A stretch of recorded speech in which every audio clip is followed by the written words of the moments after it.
আজকে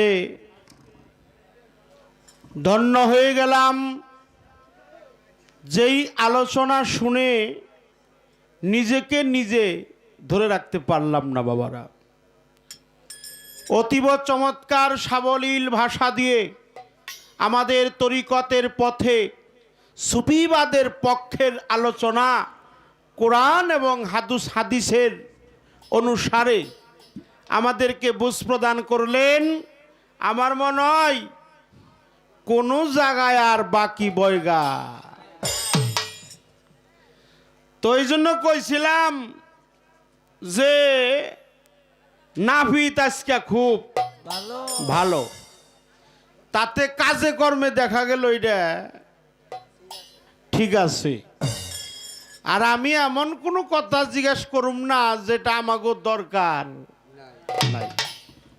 আমিও এই ধরনের কথাই চাইছি, তো জবাব আসছে চমৎকার, ধন্য হয়েছি। আপনারাও তো ধন্য নাকি কন? আচ্ছা, এতগুলো মানুষ এখনো রয়েছে। বিশেষ করে আমার আলোচনাগুলো খুব খেয়াল করার দরকার। আমি শুনছি, আমি বুঝতে চেষ্টা করব। শুধু শুনি বুঝি এটাই না, ইহা জানি আমি কর্মগুণে বাস্তবায়ন করতে পারি। যদি কর্ম না করি, মুখের কথা কইলে ভরে কাজ হবে না। মারছিলাম তো 3টা গুলি, তাতে আয় হক গুলি তা আধা ঘন্টা করে 1.5 ঘন্টা চলে গেছে। এখন আবার 4-5টা গুলি আমি আবার সেট করে রাখছি। বয়ে বয়ে চিন্তা করলাম যে কোনটা কোনটা মারণ যায়। হ্যাঁ, দেখে আজানের সময় হইলে তো দিবই ওরা। আর আমাকে রাষ্ট্রীয়ভাবেই 4টার পরে গান করা নিষিদ্ধ। তারপরেও আপনার কাছে আমার জিজ্ঞাসা, এই যে আমরা দয়াল বাবা কই না? আচ্ছা, দয়াল বাবা, গনিশা বাবা, খাজা বাবা, তাজুল ইসলাম বাবা, রাহাত আলী শাহ বাবা, কান্দু শাহ, শুকুর শাহ, বান্ডারি বাবা, হাসিবুল হাসান বাবা। আচ্ছা, এই বাবা শব্দের অর্থটা সে কই দিবে।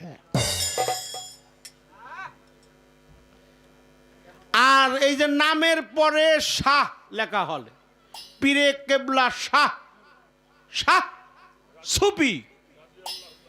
হ্যাঁ, পীরের আগে যারা পর্দা নিয়েছে তাদেরকে বলা হয় রহমাতুল্লিল,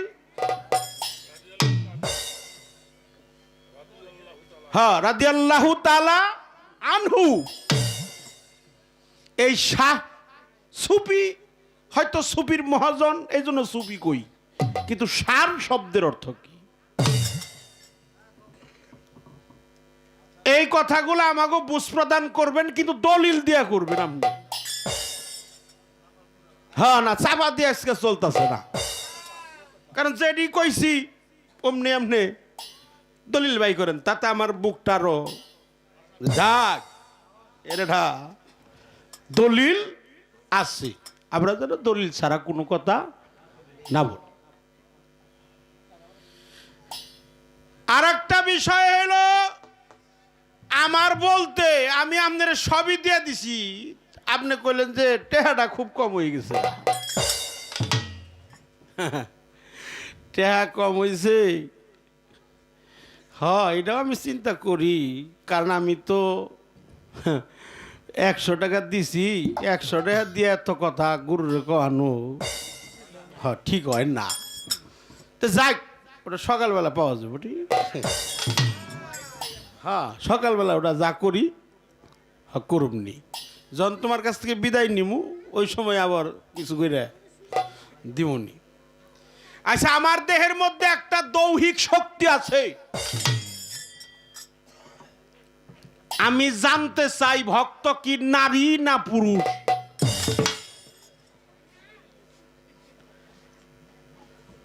নারী না পুরুষ? আমি জানতে চাই আমার দেহের কাম কামনা লোভ লালসা মোহ মায়া মদ মাৎসর্য হিংসা নিন্দা গৌরব অহংকার অহমিকা বিষয় বৈভব লোভ লালসা মোহ মায়া সমস্ত কিছু স্বেচ্ছায় তোমার শ্রীপদ্মে অর্পণ করছি, এতে কোনো সন্দেহ। এই কামটা যে দিছি তারপরেও আমার এই কামে যে জ্বালাই, তাহলে তুমি কি করো? এটা কি আমার দেওয়ার দোষ না তোমার রক্ষাবেক্ষণ করার দোষ? কি কন গেল? ওই কামটা ওটা দিয়েই দিছি। আমরা সপ্তাহে 7 দিন সৃষ্টির জগতে যাব না, সুফিবাদের কিছু আলোচনা করব এখন। এই যে শনিবার রবিবার সোমবার তারপরে মঙ্গলবার বুধবার বৃহস্পতিবার তারপরে হলো শুক্রবারকে বলা হয় জুমাবার। শুক্রবার আল্লাহর রসুলের সোমবার, নিজের বুধবার স্ত্রীর শনিবার, রবিবার মায়ের বার, আর বৃহস্পতিবার হলো পীরের বার। কলে রবিবারে না যাওয়াই ভালো, মানে স্ত্রীর কাছে স্ত্রী সহবাসে অপরাধ মাফ করবেন। রণাঙ্গনে দৈহিক শক্তির জেনে হয় ভ্যানিশ হয়। রবিবার দিন না যাওয়াই ভালো, ওটা হলো মায়ের বার। তাহলে সোমবারে জামনিবা যান না, না সোমবারে তুমি যাও না।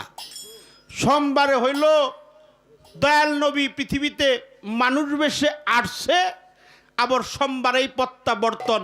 উনি মানুষ বেশে আসছে ঠিকই, কিন্তু উনাকে মানুষ ভাবা, যদি কেউ মানুষ ভাবে তার সমস্ত এবাদতই রসাতলেই যাবে। বাবা সোমবারে তোমার না যাওয়াটাই আচ্ছা, তাহলে মঙ্গলবার দিন যামনি। মঙ্গলবার হলো তোমার বাবার বার, পিতৃবস্তুটা রক্ষা হইব না। আচ্ছা বুধবারে যামনি না, বুধবারে গেলে তোমার হায়াত কাটা যাইব, ওটা তোমার বার। আচ্ছা তাহলে বৃহস্পতিবারে যামনি না, না বৃহস্পতিবারে বাবা যাওনি যাবো না। তাহলে তুমি যত ভজন সাধনী করো কর্ম করো আমার ভক্ত হইতে পারো, তুমি বৃহস্পতিবার আমার বার। আচ্ছা শুক্রবারে তাহলে যামনি না, না না শুক্রবারে যাওয়া যাবে না, ওটা হলো আল্লাহর বার জুম্মাবার। আচ্ছা শনিবার দিন যামনি না, না বাজান শনিবারে যাইও না, ওটা তোমার স্ত্রীর বার, স্ত্রীর হায়াত কাটা যাবে, তার কোনো অস্তিত্ব। তাই বুঝে কি এই দেশের মানুষ যাইব না? আপনার কাছে জানতে চাই আমি যামু কোন বারে? হ্যাঁ আমার উভয় ভাই করে দিবেন। আর বকাবাজি যাই দেন, কারে দেন বকাবাজি? ও আমারে, তোর বাপেরে পাইলে 2টা বকা দিতাম আমি। কারণ হইল আমি তোর ফকির বকা দিয়ে পারি না, কারণ ফকির আবুল হলো আমার ব্যাগ নেয়। ওর মায়ের তুলে কি গালি দিল তো আমার বইনেরই লাগবো, তাই না? তোর বাপেরে যদি পাইতাম তাহলে 2-4 কথা কইতাম। আমি কিন্তু সেই ভক্ত, আমি সেই ভক্ত। যদিও অভিনয় মঞ্চে দাঁড়িয়েছি, এই দেশের মানুষ যাইব কিনা তা জানি না, গেলে যাইগা আমার কোনো দুঃখ নাই, আফসোস নাই। যাওন তো নাকবই, শক্তি যেহেতু আল্লাহ থেকে আইছে, ওটা আল্লাহ দিছে। আমি জানতে চাই ভক্ত যারা কিভাবে গেলে তার রতি হরণ হবে না, এবং ওই যে দেহে কোন বারে যাওন না ওই বারটা ঠিক করে দিবে। হ্যাঁ যাতে কোনো ক্ষতি টতি জানি না হয় বা জান। হ্যাঁ আর একটা কথা তোমার কাছে জানতে চাবো, দেহের সুফিবাদের পক্ষের আলোচনা আমরা করি।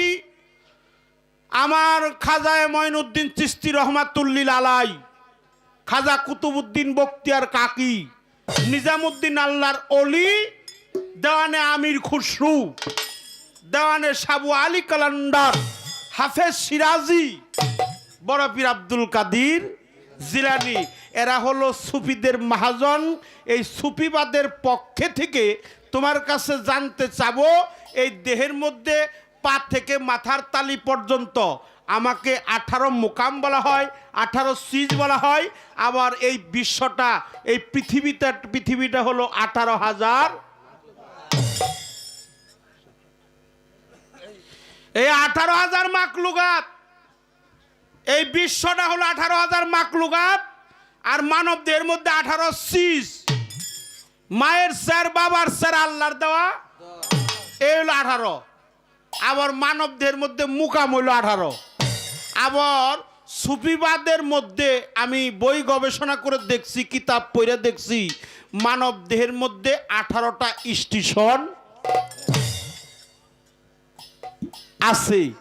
এই যে আমি শরীয়ত সরকার, আমাকে কাটলে হাড্ডি, রক, চামড়া, চুল, মগজ, ফ্যাপসা, তিল্লি সব কিছু বের করা যায়, কিন্তু আমি যা দিয়ে তৈরি হয়েছি তা কখনো কেটে বের করা যাবে না।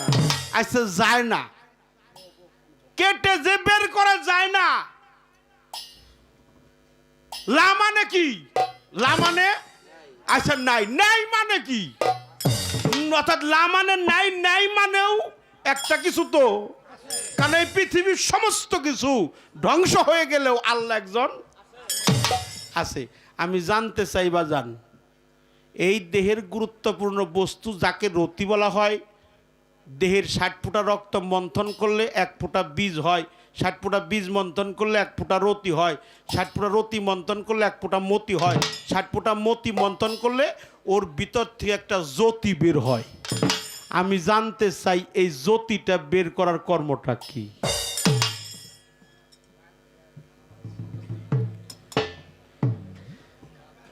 আচ্ছা, তোমারে 100 টাকা দিলাম, এটা ম্যাক দিয়া কইছি দেখে আমারে কয় যে এটা কিন্তু কামটা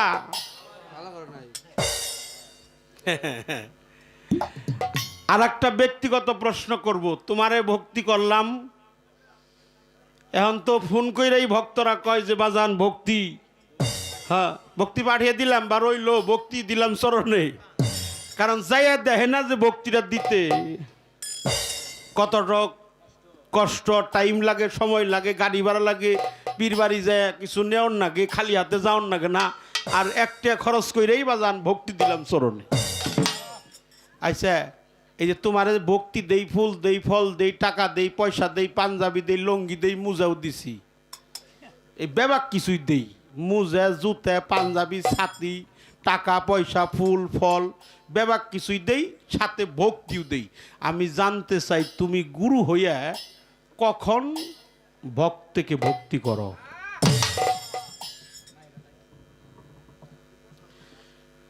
কিভাবে তুমি ভক্তের কাছে ভক্তের ভক্তি করো? কোন কর্মের বিনিময়? আমার দয়াল একটা গানে কইছে, শুনি ভক্তের কাছে গুরু সেবা পাই, কেউ বা বলে ভক্তের মুক্তি হয়, কেউ বা বলে ভক্তের মুক্তি হয় গুরুর সেবায়, গুরুর সেবায় ভক্তের মুক্তি, ভক্তের সেবায় গুরু মুক্তি, তখন গুরুই ভক্তি দেয়, ভক্তের পায়। আমি জানতে চাই কি কর্ম করলে মুর্শিদ নিজেই ভক্তের পায়ে ভক্তি দেয়? এর একটা বেবিচার তুমি সুবিচার আমাকে কইরে দিবে। প্রশ্ন এলো বিষয়, তবে আলোচনার যে বাপ কায়দা এগুলা আপনাকে দরকার, আপনারা কেউ যাইবেন না, আমি জানি আপনারা যাইবেন না, আমি দিশা পাইছি। অন্য দিনের গান আর এই গান, আর ফকিরের নগ হইল গান, নাম হইল ফকির আবুল সরকার। হ্যাঁ, এনে তো ফকিরি তত্ত্বই বাই করুম, কারণ জেনে যা লাগে মাস হাতির খানা কারে দেন রাখবো, হাতি যা খায় হাতিরেই দেন রাখবো। হাতির খানা যদি মাছিরে দেয়, খাবারের তলে পড়েই মাছি মরবো, কারণ যেমন তার হাতি তেমন তার হইল খানা, আবার ফায়েজ উঠে যায় ফালো মারে। তোর কত ফায়েজ আছে রে ফকির আবুল, ভালো ভালো ফায়েজ তো, ওই রকম ফায়েজ কিছু আমার আজকে দিয়ে যাবি বাবা। হ্যাঁ আচ্ছা, সেই বিষয়ে এই দেহের জ্যোতি বের হবে কিভাবে? আচ্ছা, মানুষ পাকপাঞ্জাতনের কর্ম করে, এই পাকপাঞ্জাতন নিয়ে আল্লাহ পবিত্র কোরআনে কোন জায়গায় বলছে কি না? দিগন এগুলা আমাদের দরকার। পাক পাঞ্জা, মা বোনেরা রান্না বাড়া করে, উপরে ঢাকনা, মাঝখানে হাড়ি, হাড়ির মধ্যে চাল, চালের সাথে মিশ্রিত হইল পানি, নিচে হইল চুলা, চুলার নিচে লাকড়ি, লাকড়ির মধ্যে জলে হলো আগুন। তাহলে উপরে হাড়ি না, উপরে ডাকনা, মধ্যে হাড়ি, সঙ্গে চাল, চালে পানি, নিচে চুলা, চুলার নিচে লাকড়ি, লাকড়ির মধ্যে আগুন। তারপরেও যদি শ্বশুর বা স্বামী এসে জিজ্ঞেস করে যে ভাত কি পাক হইছে, তখন দুইটা আঙ্গুলের মধ্যে এই একটা চাল চামিজ বা নাকর দিয়ে উঠাইয়া একটা চাল আর একটা চাইলের সাথে কি করে, আপনারা কন কি করে, এরকম করে দুই আঙ্গুলি দিয়ে জন জিজ্ঞাসা করে ও বৌমা, তাই বুঝা জামাই আবার মা কয় না, ওটা আবার হইলেন না। শ্বশুরে কইল ও বৌমা, শ্বশুর কয় ও বৌমা পাক কি হইছে? তখন কয় বাবা একটু খারান, আমি দেখেন ওই পাক। তখন করে কি, ওই চামিচ দিয়ে চাইল উঠিয়ে মাঝখানে চাইল রাখে, দুই আঙ্গুল দিয়ে চাপ দেয়, যখন দেখে ওটা মিশে গেছে, কয় বাবা পাক হইছে। আমি জানতে চাই এই এতগুলো পাক, হাড়ি, ঢাকনা, চাইল, চুলা, লাকড়ি, আগুন, এত কিছু পাক, তার নাম হলো পাকে পাঞ্জা তন। পাক অর্থ পবিত্র, পাঞ্জ অর্থ পাঁচ, তন অর্থ দেহ। এই দেহের মধ্যে পাক পাঞ্জাতন আছে। আমি জানতে চাই কোরআনেও আছে কি বলছে আমার আল্লাহ তার পবিত্র জবানে। আমি জানতে চাই আমার মধ্যেও পাক পাঞ্জাতন আছে, আমি জানি না এটা সিদ্ধ করব কিভাবে। এক দেহেরা প্রশ্ন করলে খালি আপনারা গুইনা রাখেন, আর খাতায় তো লেখতাছে, ওই খাতায় কুলাইব কিনা আমি এটাই খেয়াল করতেছি। এইটা এই প্রশ্নগুলো খুবই, মানে আমরা দয়াল, প্রত্যেকটা দয়ালের নামে বলি দয়াল কি, আবার খেয়াল করে দেই দয়াল বাবা আর শাহ রাদিয়াল্লাহু তাআলা আনহু, এর অর্থ কি, সার অর্থ কি, বাবার অর্থ কি, দেহের মধ্যে জ্যোতি বাইরে হবো কীভাবে, আর আমি সপ্তাহে 7 দিন ব্যাগবারে যাওয়ার নিষেধ, আমি স্ত্রীর কাছে কোন বারে গেলে আমার দেহের কোনো ক্ষতি। এই প্রশ্নগুলো আজকে তুমি কয়ে যাইবে, টেহা সকালবেলা দিয়ে দিবনি ইনশাল্লাহ। হ্যাঁ, আর পাক পাঞ্জাতন সিদ্ধ করার কায়দা কৌশলটা কি?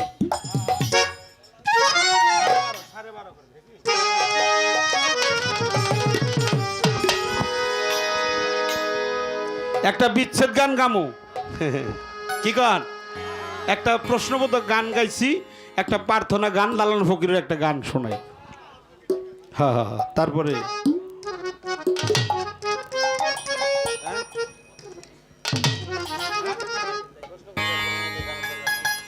না না, প্রশ্ন মেলা হয়ে গেছে, আর কোনো প্রশ্নবোধক গান আজকে বাইতে যাইও, ব্যক্তি কয়ে যাইবে, যদি একটা কম কও খবর আছে কিন্তু। এসে কিন্তু বাপে ধরছে, আগে সম্পর্ক বাদ দিলাম আজকে থেকে। হ্যাঁ, গুরু ভক্ত হিসেবে ওই যে বাবা, আচ্ছা তো তুমি আমার বাবা, হ্যাঁ আগেরটা বাদ দাও, ওটা মেলাম এসে জানে, হ্যাঁ আজকে বাবাই ধরছে। নইলে মোর দশা কি এমন হয় দয়া, আরে মোর দশা কি এমন হয়,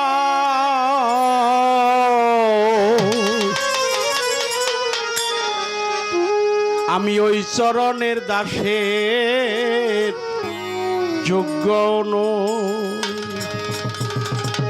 গণেশা বাবা ওই চরণে তাজুল ইসলাম ওই চরণের দাসের যোগ্য মোর দশা কি এমন হয় নইলে মোর দশা কি এমন হয়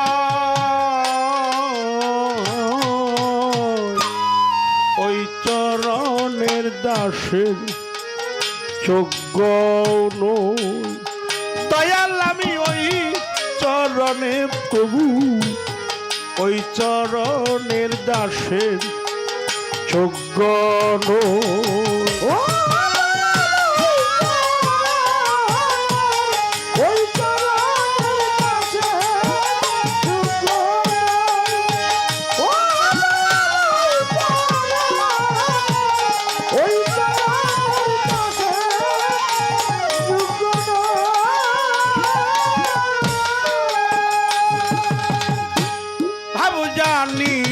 প্রেম জানিনে দাসী হতে চাই চরণে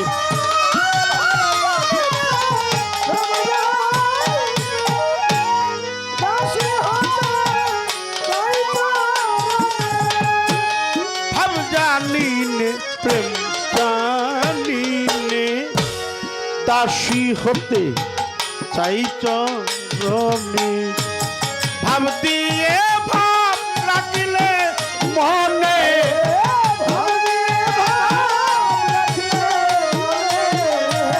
ভাব দিয়ে ভাব ভাব দিয়ে ভাব ভাব দিয়ে ভাব রাখিলে মনে সেই রাঙা চরণ পাহাই তোমার সেই তো রাঙা চরণ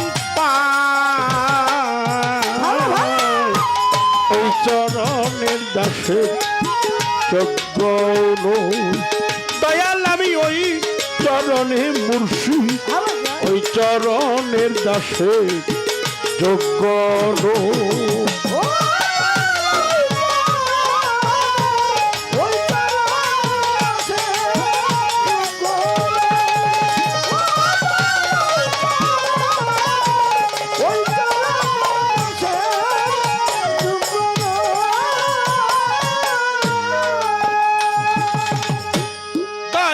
করে দিন বন্ধু তেন যদি সাই পহদর বিন্ধু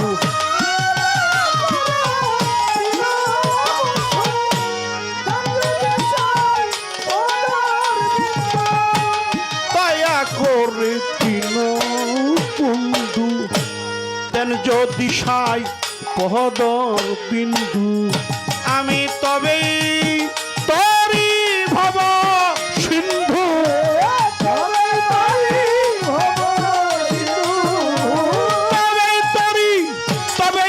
সিন্ধু তবেই তরি ভব সিন্ধু নইলে না দেখিও পাহাই আমি নইলে না দেখিও পাই ওই চরণের দাসে যোগ্য নই তাজুল চান ওই চরণে আমি ওই চরণের দাসের যোগ্য নই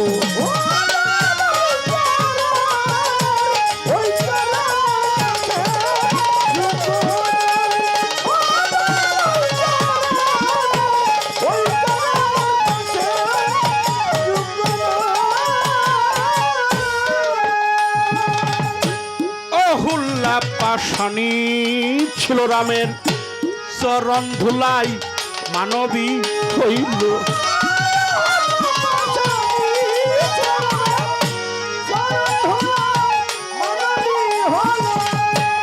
অহুল্লা পাশানি ছিল রামের চরণ ধুলাই মানবী হইল ফকির লালন পথে পরে রইল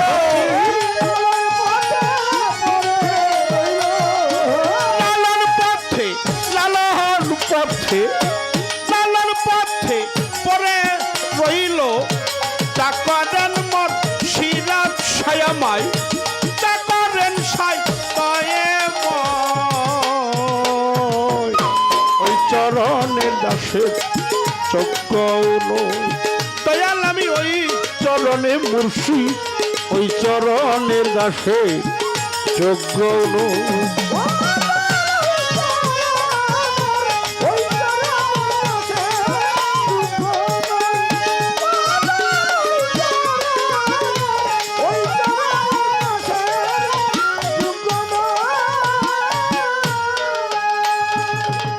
আজকে আলহাজ খাজা হজরত মোহাম্মদ তাজুল ইসলাম চিশতি রহমতুল্লাহ আলাইহি বাবাজির দরবারে এসে নিজেকে অনেক ধন্য মনে করলাম। অনেক মায়েরা আসছে, অনেক বাবাজানরা চাতকিনী পাখির নাই বসে আছে।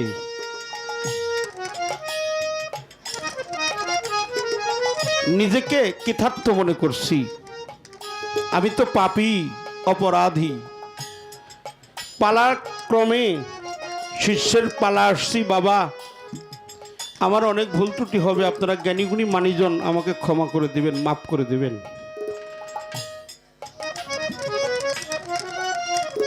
আর যেই কর্মকথাগুলো শুনলাম আমার বাবাজি ফকির আবুল সরকারের মুখে, এই কথাগুলো যেন আমরা কর্মগুণে বাস্তবায়ন করতে পারি। আমরা যেন অভিনয় না করি, এক কানে শুনে আরো কান দিয়ে যেন বাহির না করি। ইহা যেন কর্ম করে ইবাদত বন্দিগি সাধন ভজন প্রেম ভালোবাসা মুর্শিদের সাথে করতে করতেই জীবনের বাকি দিনগুলো যেন অতিবাহিত করতে পারি। তাহলে আমাদের আল্লাহ রসুল সকলেই বলেন সাল্লাল্লাহু আলাইহি সাল্লাম, আমার নবীর প্রতি সম্মান দিবেন, শ্রদ্ধা করবেন, তাজিম করবেন, কিয়াম করবেন। নবী এখনো উম্মতের জন্য হাওমাও করে সোনার মদিনায় শুয়ে শুয়ে ইয়া হাবলি উম্মতি, আমার উম্মতের হবে কি গতি, এখনো নবী রুধন করে হাওমাও করে কাঁদছে। বাবা, আল্লাহর ওলিরা কখনো হারায় না। ওনারা মেসাল হয়, স্থান পরিবর্তন করে, সফর করে, ওফাত হয়, পরলোকে যায়, বন্ধুর বাসরে যায়। কিন্তু এই আরএফএল অজুত নিয়ে হয়তো আর ওনার সাথে আমার মিলন হবে না। আল্লাহ রসুল সাল্লাল্লাহু আলাইহি সাল্লাম তার পাক জবানে বলছে, এই সালা ভাই, এই আপনি চাটা দিন না, আপনি নষ্ট করেন না বাবা। বাবা, আপনারা বসছেন নিচে, আর আমি এমনই পাপী, এমনই গুনাহগার, আমি পতিত প্রামর, উঁচু জায়গায় দাঁড়িয়ে দাঁড়িয়ে উপদেশমূলক কথা বলতেছি, এটা আমার এক প্রকার বেদবি, আমার মাফ করবেন বাবারা। আল্লাহ রসুল তার পাক জবানে বলছে, কোন সন্তান যদি তার মা বাবার পায়ে চুম্বন করে, ও যেন জান্নাতের দরজার মধ্যে গিয়ে চুম্বন করে। এক সাহাবা বলল, হুজুর আমার তো মাও নেই, আমার তো বাবাও নেই, আমি কোথায় গিয়ে চুম্বন দিব? বলল, তুমি তোমার মা বাবার কবরের মধ্যে গিয়ে চুম্বন দিও, তোমার মা বাবার কবরের মধ্যে গিয়ে চুম্বন দিও।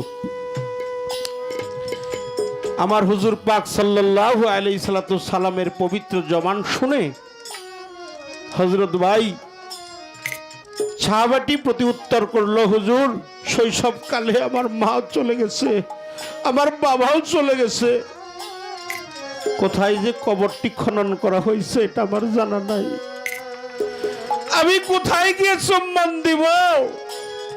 আমার মা বাবার কবর যে কোথায় এটা আমার তো জানাই নাই গো হুজুর, আমার জানাই নাই। কই, তাহলে তুমি মাটির মধ্যে একটা কবর অঙ্কন করো, দাগ দিয়ে একটা কবর তৈরি করো, দাগ দিয়ে কবর তৈরি করে অঙ্কনকৃত কবরে যখন চুম্বন দেবে, মনে প্রাণে বিশ্বাস করিও এটাই তোমার মায়ের কবর, এটাই তোমার বাবার কবর, এটাই তোমার মায়ের পা, এটাই তোমার বাবার পা। আমি কার পায়ে চুম্বন দিব? আমার তো মাও নেই, আমার তো বাবাও নেই,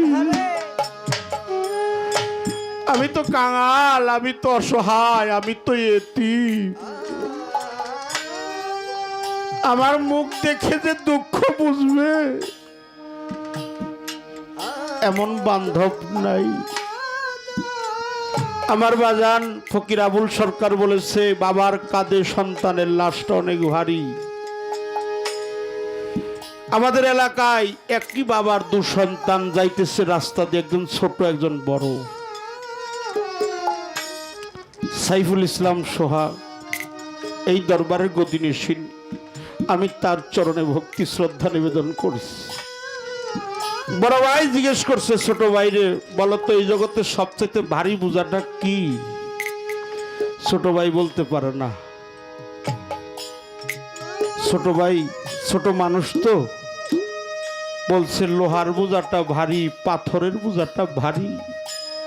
এ কথা শুনে ছোট ভাই আর স্থির থাকতে পারে নাই, হাউ মাহু করে নয়নের জলে বক্ষ ভাই কানতে কানতে ওনার বক্ষদয় ভাসিয়ে দিয়েছে। ছোট ভাই তাকে দেখে বড় ভাইয়ের নয়ন ভরা জল। ও ভাই, প্রশ্ন করলা, আমি জবাব দিলাম। আমি ছোট দেখা আমার প্রশ্নের উত্তর শুনে তুমি এমন করে কাঁদছো, নিশ্চয় আমার প্রশ্নের জবাব সঠিক হয় নাই। তখন বড় ভাই বলছে, ছোট ভাই রে, তোর জবাবটা সঠিক আছে রে, কিন্তু এই জগতে পাথরের চাইতেও ভারী বোঝা আছে রে, লোহার চাইতেও ভারী বোঝা আছে রে। যেদিন আমার জন্মদাতা পিতা এহদাম ত্যাগ করে পরলোকে চলে গেল, বাবাকে সাদা মার্কিনের কাপড় দিয়ে ঢেকে রাখছি। পাড়ার মানুষ, মহল্লার মানুষ, আত্মীয় স্বজন, বন্ধু বান্ধব সকলেই একাকার হয়ে বলল, তুমি না তোমার বাবার বড় সন্তান, তোমার বাবার লাশটা তুমি কাঁধে নাও। বাইরে যেদিন আমার বাবার লাশটা কাঁধে নিয়েছিলাম না, মনে হইল পৃথিবীটা যেন আমার কাঁধের মধ্যে তুলে দিয়েছে। আমি অমানজনদারি বুঝার কোনোদিনও বহন করি নাই। এই জগতে আর একটা লাশ ভারী। যদি কোনো ভক্ত তার গুরুর লাশটা কাঁধে নিয়ে থাকে, তার গুরুর লাশটা যে কত ওজনদারি বোঝা কেবল ওই ভক্তেই জানে, তাছাড়া কারো সম্ভব না। আমার তাজুল ইসলাম চান, আমার গনিশা বাবা, আমার রাহাত আলী শাহ বাবা, এই ভালোবাসাটা এ জন্মের নয়, পূর্ব জন্মের স্বীকৃতির ফলে জন্ম জন্ম জন্মান্তরে আমার তাজুল চাঁদের সাথে আমার ভালোবাসাটা ছিল।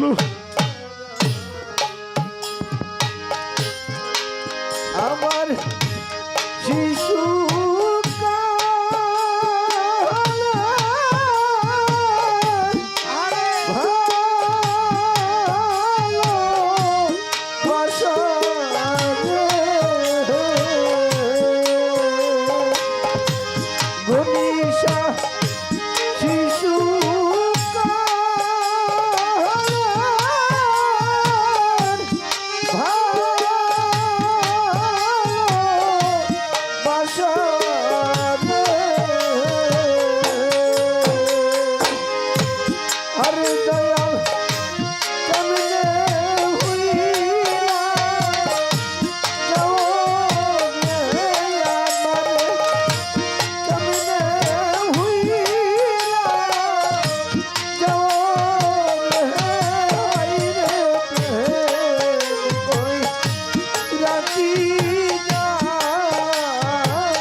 রে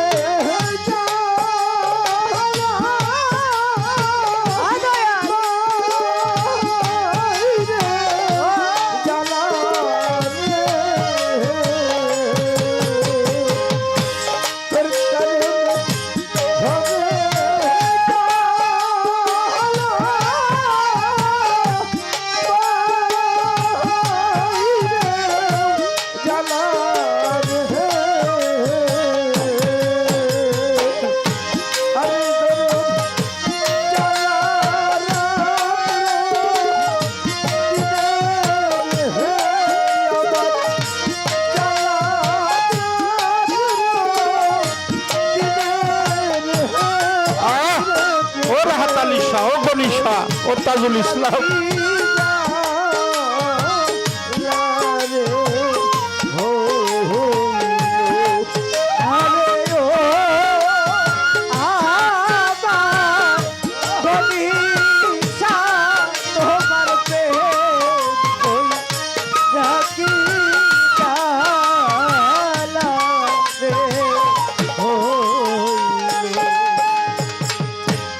অসময়ে কোথায় রইলা রে তাজুল ইসলাম দেখা দেওয়া বারে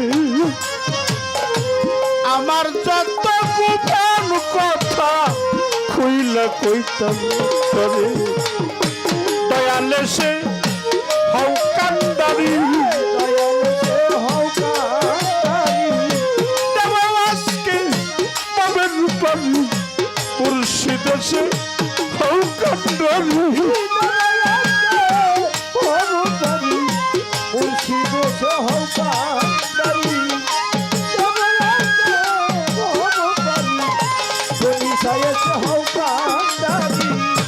খালি খালি খালি লাগে রে সোহাগ বাজার মুর্শিদ রায় কোথায় কার কুঞ্জে লুকাই লগিয়া আমার তাজুল ইসলাম সোনার বাগান খালি করে মুর্শিদ রায় কোন দেশে কোথায় গেলে আমার গনি সারে পাবো আমার রাহাত আলী সারে পাবো আমার তাজুল ইসলাম রে আজ আমার কেহই নাই এই পুরাবো কারে দেখাই আজ আমার কেহই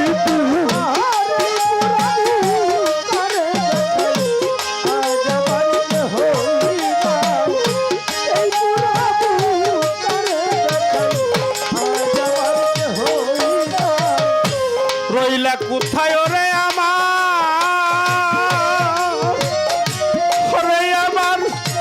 তরিকার ভাইয়ের জান ভাইয়ের দরজার মরছে জোরের ভাই জানে ভাইয়ের জ্বালারে যান মরছে জোরের ভাই সুগে কারবালাই হুসাইন পানি খাই নাই ভাইয়ে জানে ভাইয়ের জ্বালা তরিকার ভাই পালার মালা ভাইয়ে জানে ভাইয়ের জ্বালা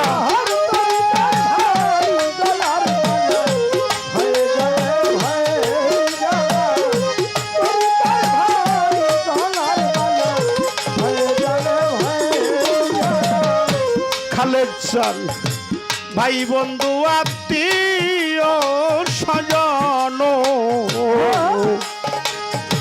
সাইফুল ইসলাম সবাই আদর করে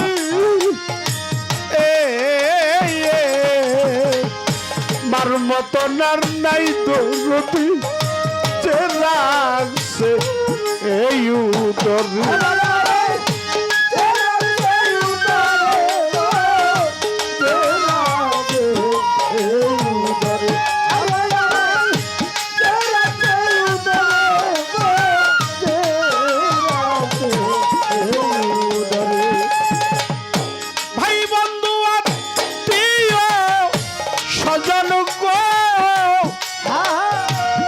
রে তাজুল ইসলাম গনিশা রাহাত আলিশা সুন্দর আলিশা আমার খালেক জান সবাই আদর করে তার মতন আর পাইলাম না যে রাগ ছিল ও তোর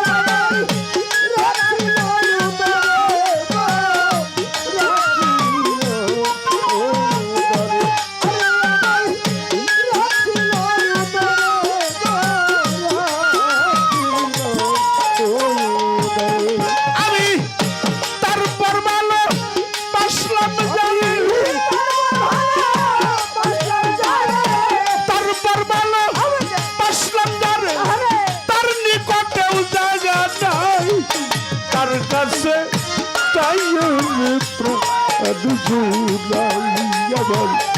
তোর দিয়ার তবে নাই কার কাছে চাই আরে প্রাণুরা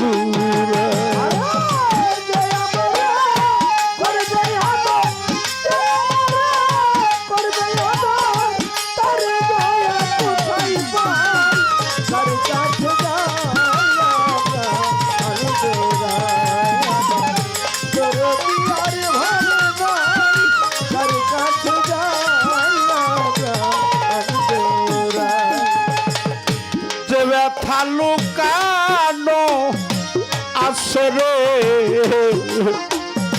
তাজুল ইসলাম আমার পুরা বুকে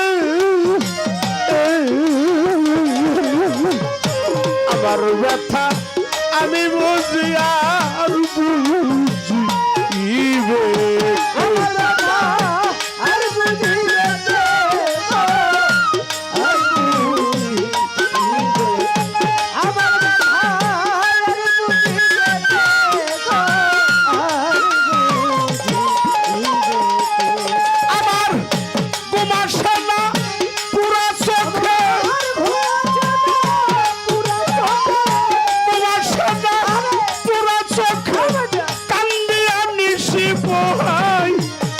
কাছে চাইয়া রে প্রাণুরা আমার তোর দিয়ার তবে নাই কার কাছে কিয়া রে প্রাণুরা আমার তোর দিয়ার ভবে নাই কার কাছে যায়া প্রাণুরা আমার তোর দিয়ার ভবে নাই কার কাছে যায়া আমার এই ব্যথার অবসান গো রাহাত আলী গনিশা তাজুল ইসলাম ঘটল না জীবনে কার জন্য যে এত ব্যথা সইল মান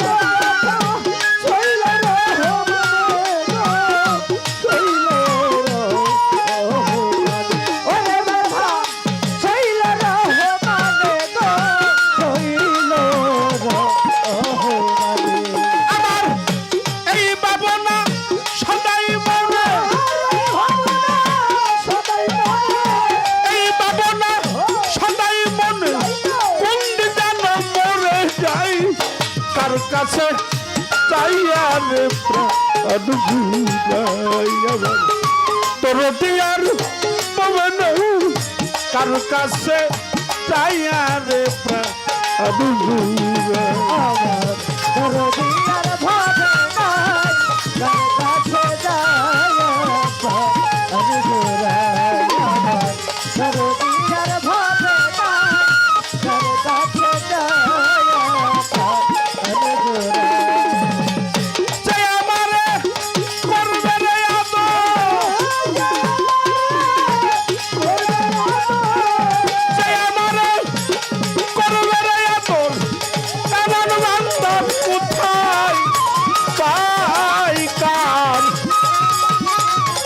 কার কাছে যায় রে প্রাণুরা আমার তোর দিয়ার বাবে না তাজুল ইসলাম গনিশা রাহাত আলিশা সাইফুল ইসলাম দরদিয়ার বাবে নাই কার কাছে গিয়ারে প্রাণ জোড়াই।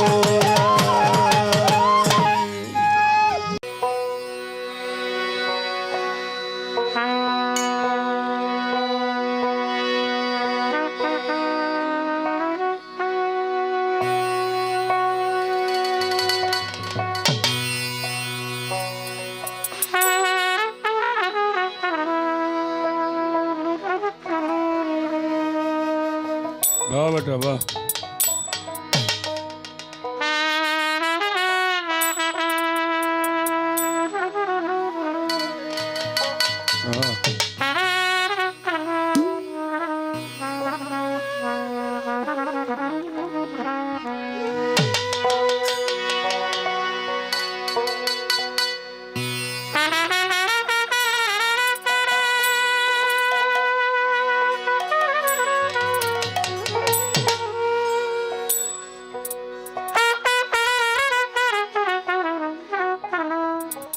अरे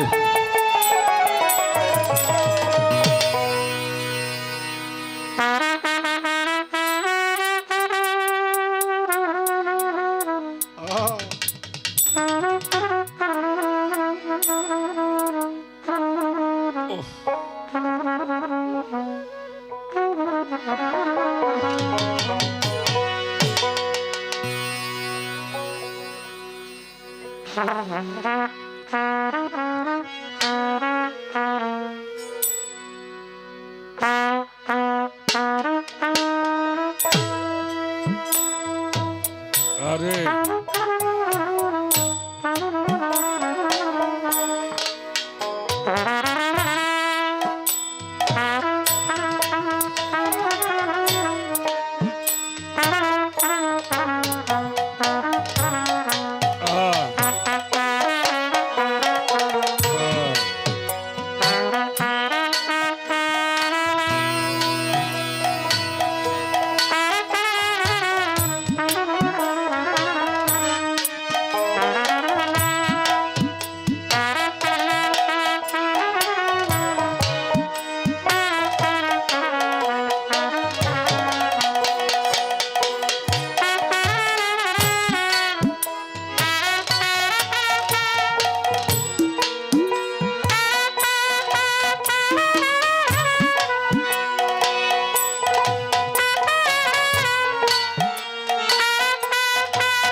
বাংলার পল্লী কবির সেই সুর আরে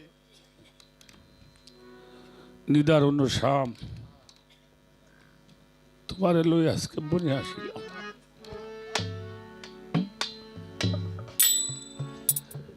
এত জায়গা থাকতে আমার তাজুল ইসলাম বাবা বনের মধ্যে সে জায়গা আহা ও নিদারুণ শাম তোমায় নিয়ে আমি বনে আসিলাম।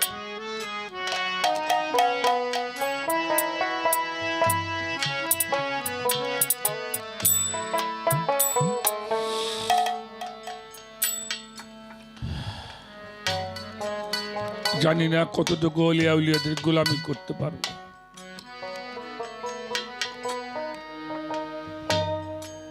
মালিক যদি কোনো কাজে আবার এই পৃথিবীতে আমারে পাঠায়, আমার যেন একটা গায়ক করে দুনিয়াতে পাঠায়, আর কিছু না পারলেও তো অলিয়া উলিয়া দরবারে যাইতে পারবো, আপনাদের মতো মানুষের চরণের ধুলি পাবো।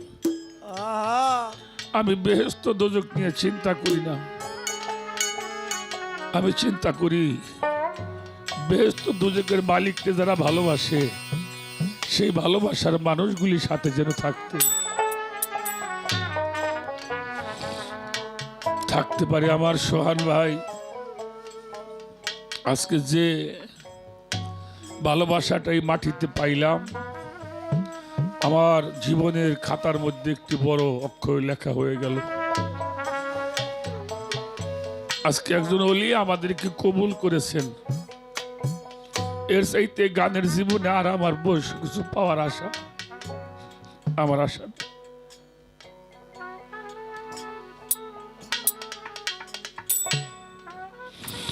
একটা কথা সোহান ভাইকে বলি, ভাই আমাদের এই মঞ্চটা একটু নিচে করবে।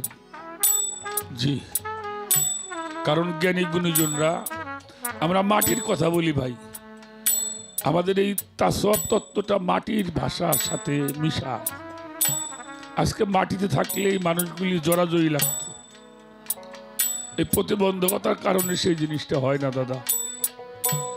এই মঞ্চটায় যদি এই কাঠগুলি যদি মাটিতে বিছিয়ে দেওয়া হতো, কিছু মুরব্বী লোকরা কাছে বসলে আমাদের হৃদয়টা ভালো হয়ে যায়। আর অলিয়া উলিয়াদের দরবারে মঞ্চে দাঁড়িয়ে এত বড় বেয়াদবি, আপনারা মনে করেন শিল্পীদেরকে আমরা সম্মান করি, ঠিক আছে, কিন্তু অলির দরবারে কখনো এত বড় উঁচু মঞ্চে দাঁড়ানোটা আমার কাছে এটা চরম বেয়াদবি মনে হয়। কি যেন কেমন যেন এটা হয়ে গেলাম, কেন বুঝি না। আমি সোহান ভাইয়ের কথা শুনতে গিয়ে আমি যেন নিজেকে একেবারেই অধৈর্য করে ফেলেছি। যা হোক, মালিক যেন দয়া করেন, যেন আপনাদের গোলামি করতে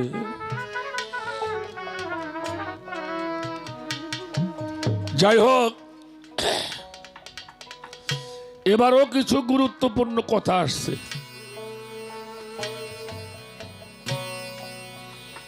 সেই কথাগুলি হলো অলিয়া উলিয়াদের নামের সাথে শাহ বা রাদিয়াল্লাহু তাআলা আনহু এই শব্দগুলি ব্যবহার করা হয়, এর বিশেষত বিষয়টা আমাদের জানা দরকার। বাবা শব্দটা আমি পরে বলবো, আর যতদিন আমি গান করেছি বাবা, আজকে যেমনি মন খুলে কথা বলছি, এটাও আমার সৌভাগ্য হয়নি। এটাও যার দরবারে আসছি হয়তো উনি দয়া করে আল্লাহর কাছ থেকে ব্যবস্থা করছেন। বাবাজি, একটা হলো সেরাত আর একটা হলো আকীদা। কথাগুলি খুব খেয়াল করতে হবে। অবশ্যই খেয়াল আপনারা করছেন আজকে, তা ভাবেই বুঝতে পারছি। মানুষ মাথা যখন নাড়ায় না, একটা হলো সেরাত আর একটা হলো আকীদা। আমি বিধর্মীর সাথে ব্যবসা বাণিজ্য করতে পারি, পারি কিনা? বিধর্মীর সঙ্গে আমি উঠা বসা করতে পারবো, বিধর্মীর সঙ্গে ব্যবসা বাণিজ্য করতে পারবো, কিন্তু নবী বিদ্বেষীর সঙ্গে কোনো ব্যবসা, কোনো আত্মীয়তা করা যাবে?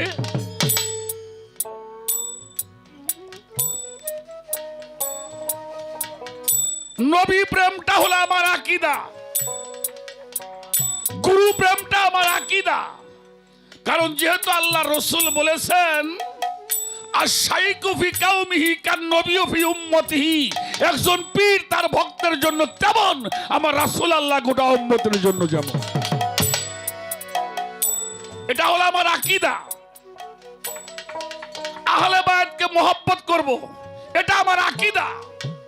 নবী প্রেম আমার মধ্যে জমা করবে, এটা আমার আকীদা।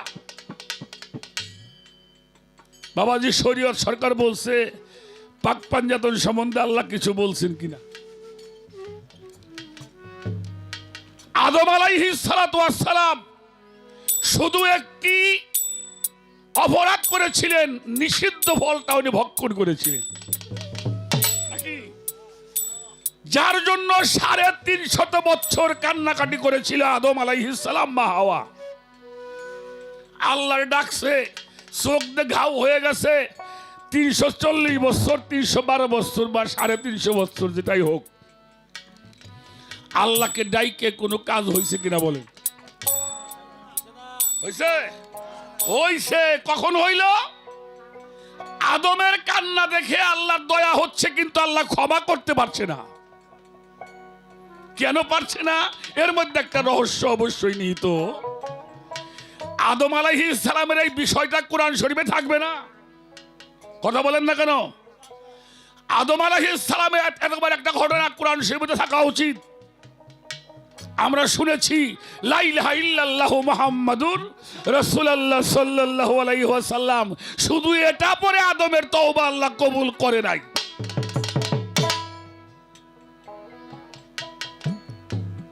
350 বছর কান্না করবার পরে আল্লাহ তাআলার দয়ার সঞ্চার হলো, আদমরে কিছু বাণী আল্লাহ শিখিয়ে দিলেন।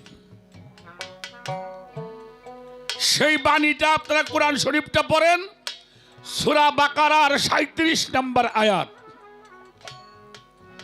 কত বললাম? 37 নম্বর আয়াত। ফাতালাক্কা আদামু আলাইহা মির রাব্বি কালিমাতিন ফাতাবা আলাইহা ইন্নাহু আত-তাওয়াবুর রহিম।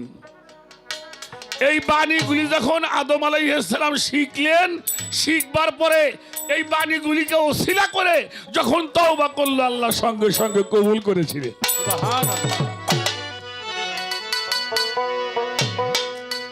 আমার হুজুরে পাক এই আয়াতটা বেশি বেশি সাহাবাদের মধ্যে বর্ণনা করতেন। সাহাবা দাঁড়িয়ে বললেন, ইয়া রাসূলুল্লাহ, ইয়া হাবিবাল্লাহ, এই বাণীগুলির মধ্যে কি এমন গুরুত্বপূর্ণ জিনিস ছিল যার জন্য আল্লাহ তাআলা 350 বছর তার নাম নিয়ে কান্না করার পরেও তার ক্ষমাটা? আর এই বাণীর কারণে হইল, কারণটা কি? তখন আমার নবীজি বলেছিলেন, এই বাণীর মধ্যে আমি ছিলাম, আমার হাসান ছিল, আমার হুসাইন ছিল, আমার ফাতেমা ছিল, আমার মাওলা আলী ছিল। হাফিজ সুলাইমান ইব্রাহিম কুন্দুজি রাহমাতুল্লাহি আলাইহি তার কিতাবের মধ্যে লিখেছেন, ইয়ান নবিউল মুআদ্দাদ কিতাব, তার মধ্যে কথাটা উল্লেখ করেছেন ইমাম জালালউদ্দিন সৌদি রাহমাতুল্লাহি আলাইহি তার তাফসীরে দুররে মনসুরের কথাটা উল্লেখ। তাহলে পাক পাঞ্জাতনের মহব্বত না করা পর্যন্ত আল্লাহ কোনো গুনাহ মাফ করতে পারে না। সেই অনুসারী যেই সমস্ত অলি আউলিয়ারা আছে, তাদের কদমেও মাথা না রাখা পর্যন্ত তোমার গুনাহ মাফ হবে না। এটা হইল আমার আকীদা। এই আকীদা করতে যায় যদি আমার ছেলেও আমার বাধা হয়ে দাঁড়ায়, আমি ছেলেকে ত্যাগ করে দিব। এই আকীদা গ্রহণ করতে গিয়ে, আমার নবী প্রেম করতে গিয়ে, আহলে বায়াতের মহব্বত করতে গিয়ে, ওলিয়া উলিয়াদের মহব্বত করতে গিয়ে যদি আমার বাবাও বাধা হয়ে দাঁড়ায়, আমি বাবার সঙ্গে সম্পর্ক রাখতে রাজি নাই। আল্লাহ তাআলা বললেন, হাবিব আপনি জানাইয়া দেন। কিছু কিছু কথা বাবা এই দেখে বলি কেন, দলিলের কথা তো আর এলোমেলো বলা যায় না। আল্লাহ তাআলা বলেন, হাবিব আপনি জানাইয়া দেন, ও নবী আপনি জানাইয়া দেন, আলাউ কানু আবা আনুহুম আও আবনাহুম আও ইকওয়ানাহুম আও আসিরাতাহুম উলাই কাতাবিহি কুলুবিহিমুল ঈমান ওয়া আইয়াদাহুম বিরুহিম মিনহুই। হে রাসূল আপনি জানাইয়া দেন, যদি এই আকীদা কোনো মানুষ গ্রহণ করে, আমি আল্লাহ আমার কুদরতি হাত দ্বারা ওর কলবের মধ্যে লিখে দিব ঈমান। সুবহানাল্লাহ। কেন লিখে দিব? যাতে ঈমান চোরেরা তোমার ঈমানটা চুরি কইরা নিবে না পারে। আরে গান শোনো নাই বাবা? ওই যে কি যেন গানটা, কাগজে লিখো ও কাগজে লিখো নাম, সে নাম ছিঁড়ে যাবে, ছিঁড়ে যাবে। পাথরে লিখো নাম, সে নাম হয়ে যাবে, ক্ষয়ে যাবে। হৃদয়ে লিখো নাম, সে নাম রয়ে যাবে। হয়ে যাবে। আল্লাহ কয়, আমি তার কলবের মধ্যে ঈমান লিখে দিব, যাতে ঈমান চোরেরা তার ঈমানটা চুরি কইরা নিবার না পারে। এবং শুধু তাই নয়, অগণিত ফেরেশতা দ্বারা আল্লাহ তাদেরকে পাহারা দিয়ে রাখেন। আপনার বাড়ি গেট করছেন মিয়া 3 লাখ টাকা দিয়ে, এর পরেও ডাকাত ঢোকে। দেখছেন কোন অলিগো দরবারে গেট আছে? কথা কন না কেন? আপনার বিয়েই বাড়ি যাবেন, ভালো খাওয়া দাওয়া হয় নাই, বিছনা ভালো হয় নাই, বিয়ের সাথে মন নষ্ট হয়ে যাবে। আর এই দেখো তাজুল ইসলাম বাবার বাড়ির বালির মধ্যে মাইসি গইরে বেল লাগছে। কি বাজার ঠিক নেই? এই জন্য আল্লাহ তাআলা কয়, অগণিত ফেরেশতা দ্বারা আমি তাদেরকে পাহারা দিয়ে রাখি। যারা ফেরেশতা কারা? পবিত্র আত্মার অধিকারী যারা, ফ্রেশ যোগ আত্মা। ফ্রেশ যোগ কি? ফ্রেশ যোগ আত্মা অর্থাৎ পবিত্র আত্মার অধিকারী যাহারা, তাহারাই ফেরেশতা সমতুল্য ভক্ত। তারা দেখো পাহারা দিয়ে রাখতেছে আমার বাবার দরবার। আরে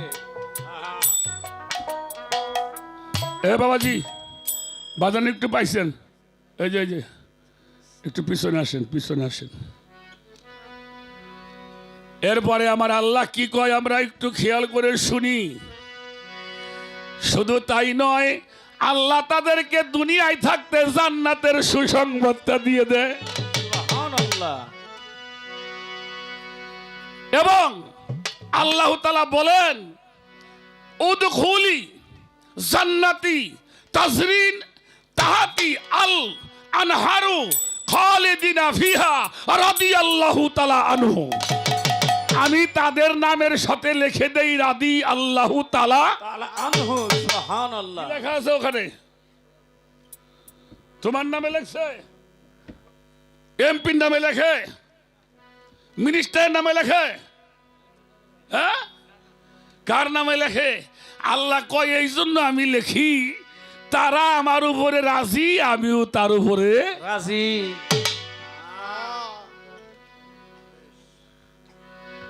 এই গান শোনা হারাম। যে কবি এই গান শোনা হারাম, ওটা হারামির বাচ্চা।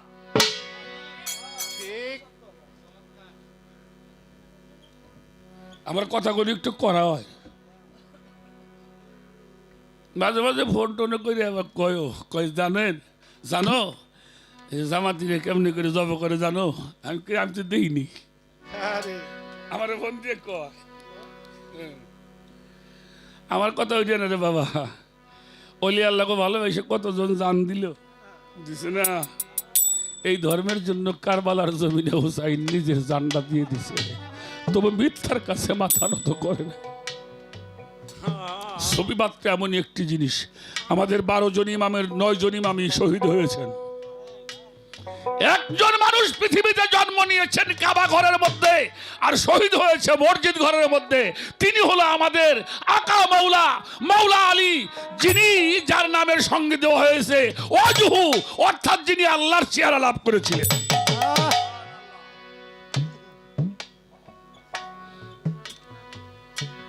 এই জন্য আর শাহ অর্থ হল উচ্চ উচ্চ আসনের অধিকারী যাহারা। শাহ এটা গোবিন্দ শাহ না, হ্যাঁ হ্যাঁ বুঝতে হবে। বুঝো নাই কে? এই শাহ যারা উচ্চ আসনে, অর্থাৎ যারা আল্লাহর পরিষদের মধ্যে প্রবেশ করে। আল্লাহর পরিষদ আছে শরীয়ত মিয়া, এই ইউনিয়নটার নাম কি আমি জানি না। সুবহানপুর ইউনিয়ন, বাঁশগাড়ি ইউনিয়ন। এই বাঁশগাড়ি ইউনিয়ন একজন চেয়ারম্যান আছে। এই চেয়ারম্যানটা উনি কিন্তু একলা চেয়ারম্যান না। একলা চেয়ারম্যান নাকি? কয়জন তাইলে? ওনার সাথে আরো 10 জন 11 জন মনে হয়, 12 জন মেম্বার আছে। 12 জন মেম্বার, উনি একজন চেয়ারম্যান। এটা নিয়ে হলো ইউনিয়ন পরিষদ, ঠিক না? আর আমাদের বঙ্গবন্ধুর কন্যা জননেত্রী শেখ হাসিনা দেশ চালাইতেছে, ওনার একটা ক্যাবিনেট আছে, ওনার একটা পরিষদ আছে। ওই পরিষদের সদস্য হইল 330 জন। 300 জন নির্বাচিত আর 30 হইল সংরক্ষিত। প্রধানমন্ত্রী কিন্তু একজন। আমার আল্লাহ কয় আমার একটা পরিষদ আছে, সেই পরিষদের নাম হইল উচ্চ পরিষদ, যাকে বলা হয় দরবারে রেসালাত। সেই পরিষদের সদস্য কারা? ওলি আল্লাহ, যারা ওলির বহু বচন হলো আউলিয়া। যারা আল্লাহর পরিষদের সদস্য তাদের নামের সঙ্গে লেখা হয় রাদিয়াল্লাহু তাআলা আনহু।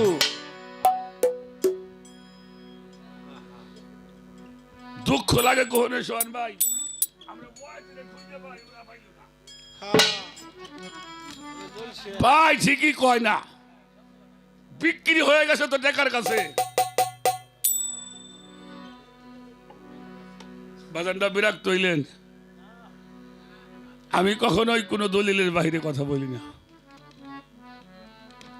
এবার আসেন বাবা, শরীয়তের বিধানে এটা মাইছি 6টা বাপ।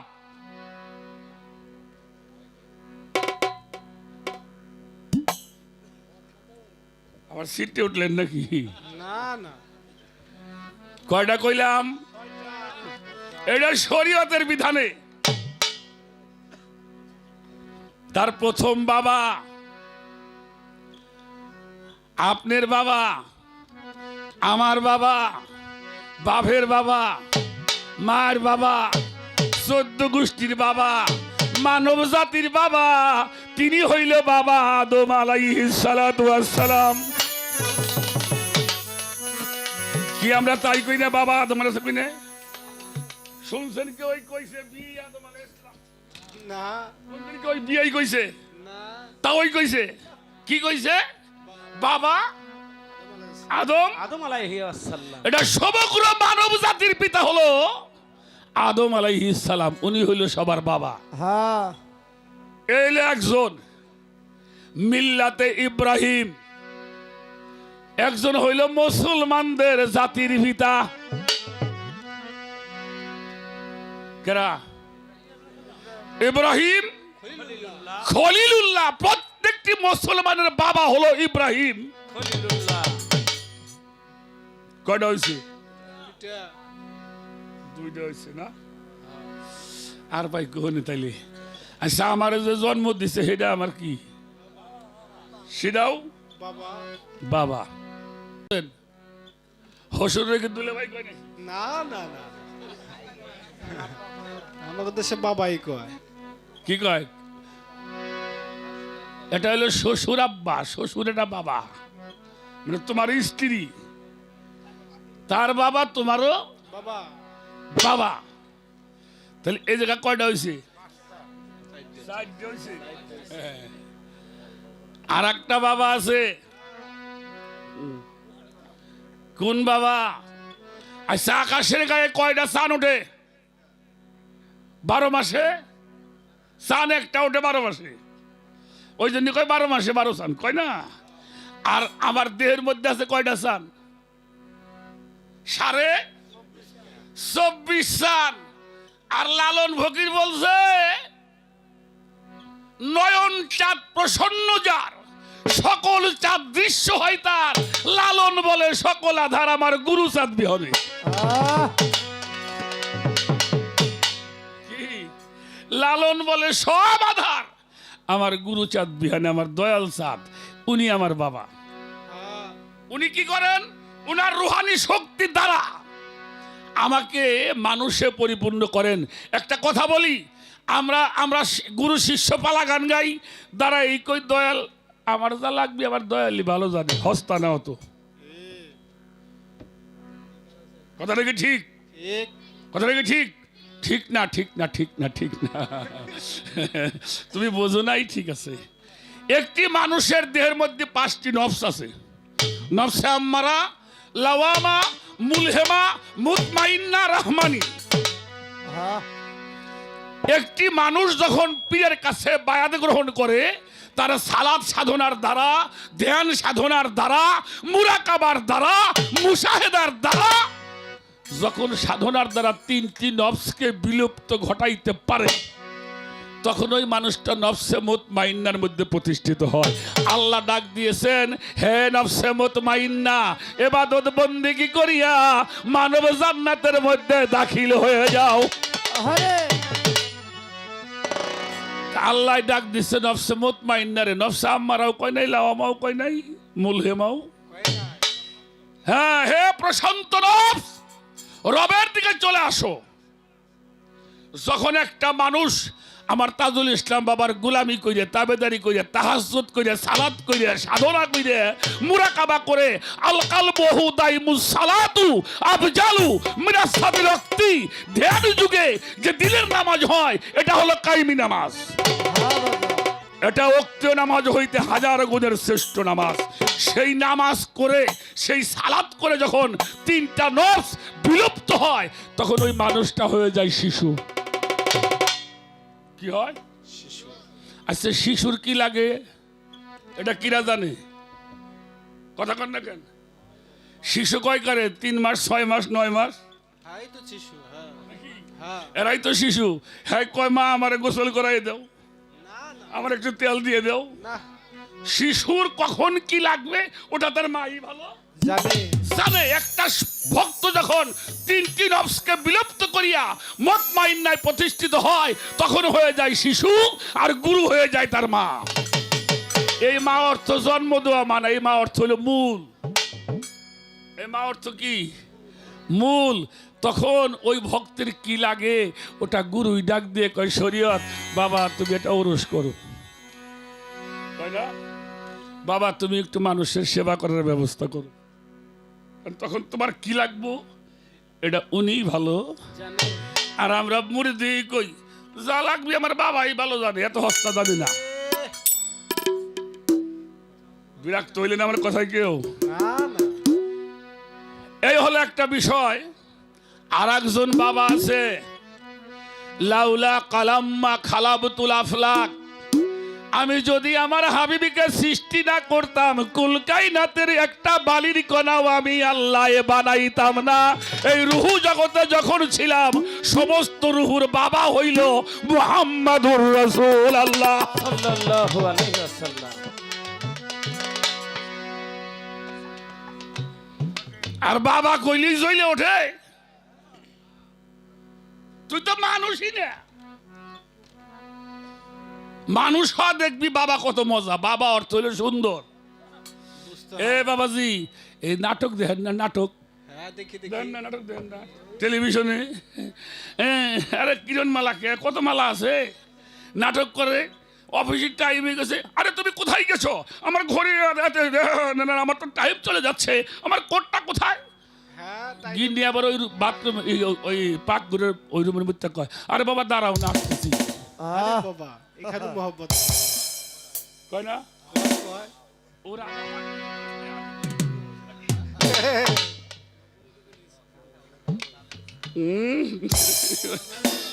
আর কথা কইস না সম্রাট, কথা কইস না। বাবারা ভালো আছেন তো আপনারা? এখন অবশ্যই আমরা ভালো আছি। এই জন্য এই কাজগুলি যারা করবে তাদের নামের সাথে আল্লাহ রেখে দিবেন রাদিয়াল্লাহু তাআলা আনহু। আমি যদি লিখি আমার নামের সাথে ফকির লেখি তাই বাসি নে, এটা ফকির লেখছি, ফকির লেখি নে, এটা আমার গুরুর দরবারতে আমার ফকির কয়ে ডাকে, তার জন্য কত প্রশ্ন জবাব দেওয়া লাগে। হ্যাঁ, যে একটা গান গাইলি খারা, বেশ বেশ তাই করা যায়। রাখ তাই করে দেখ খারা। আচ্ছা, আপনারা বাসে উঠছেন না বাজানরা? বাসে উঠছেন, লঞ্চে উঠছেন? লঞ্চে এখান থেকে সদরঘাট আগে যাইতে লঞ্চ মানে যাইতো মানে আগে, তাই না? আচ্ছা, লঞ্চের মধ্যে লেখা আছে, দেখবেন লেখা আছে পকেট সাবধান। কথা ঠিক লেখা আছে না ভাই? আছে। পকেট সাবধান, বাসেও লেখা আছে পকেট। সাবধান। তারপর লেখা আছে মাল নিজ দায়িত্বে রাখুন, হারিয়ে গেলে কর্তৃপক্ষ দায়ী নয়। তাই নয়। কথা কন্যাকে তো মাল হইল তোমার, তোমারে বারে বারে করে দিছি, হারায় গেলে কর্তৃপক্ষ দায়ী না। আর তুমি সেদরাই হই থাকবে, আর গুরু তোমার পাহারা দিবি। এত ঠিক। কিরে বাবা, এই যে হুঁশিয়ারি বাণী যে গুরু দিল, এই বাণী যে মনে রাখে তার সম্পদ কোনদিন নষ্ট হবে না। পকেট লেহাও দেখলে পকেট সাবধান, তোমার পকেটের মধ্যে টেহা, তুমি সেদরাই ঘুম পাড়তে হও, চোর তার তোমার দুলে বাই নিয়ে তোমার বাপ হো না, বাপ হইলেও নিয়ে যাবো চোর। তাহলে মাল দাও তোমার, পাহারাও দিবে হাবাজান তাই। তুমি। আর পাহারা দিবে কেমনে সেটা তোমারে জানাই দিছি। এরপরে যদি কও যে কামে আমারে ছাড়ে না, তো কামি কইরে বেড়াও গে। আমাকে বাস স্ট্যান্ডে বারেক থাক বারেক পাগলা, তা আমার এক বন্ধু আছে, ওর নাম হইলো অলি। হ্যাঁ, ওর নাম হইলো অলি। তো অলি, ও অলির কথা পরে কই, অলির ভাই আছে আবু, হেটা আবার মিথ্যে কয় আমারে, হে আবার খুব নামাজি লোক। তো বারেক রে কইতে যাই, আই এদিকে আয়। কয় কয় কয় কয়টা আমার নামাজ পড়ে চল। কয় আমি তো বারবার নিয়ে, কয়টা আমি যা করি তুই তাই করবি, কয়টা নয় যাই। উনি যাই অজু করছে, দেখছে খাড়াই খাড়িয়ে, তো অজু কইরে কেবল মসজিদ ঘরের মধ্যে যে খাড়াইছি, ঠাস করে এক বাইস আসছে। কইলে আবু ভাই আমি কিন্তু পাত দিছি, আমি কিন্তু, হ্যাঁ আমাকে গ্রামের লোক কয় পাত দেওয়াই তো কয়, কয় শীঘ্র অজু করে যা। তো ফিরে আবার অজু করে গেছে, অর্ধেক অজু হয়েছে, আটা দিছি। বেশ। কইলে আবু ভাই আবারও কইলছে, কয়তো ফিরে অজু কর। ফিরে অজু করে কেবল মসজিদ ঘরে পাও একখান ডুবেছে, আবারও দিয়ে বসে। কইলে আবু ভাই আবারও কইলে দিছি। আমার মেয়েতে কই শালা তুই যা, তুই পাই দিয়ে বেড়া গে, তোর নামাজ পড়া লাগবে না।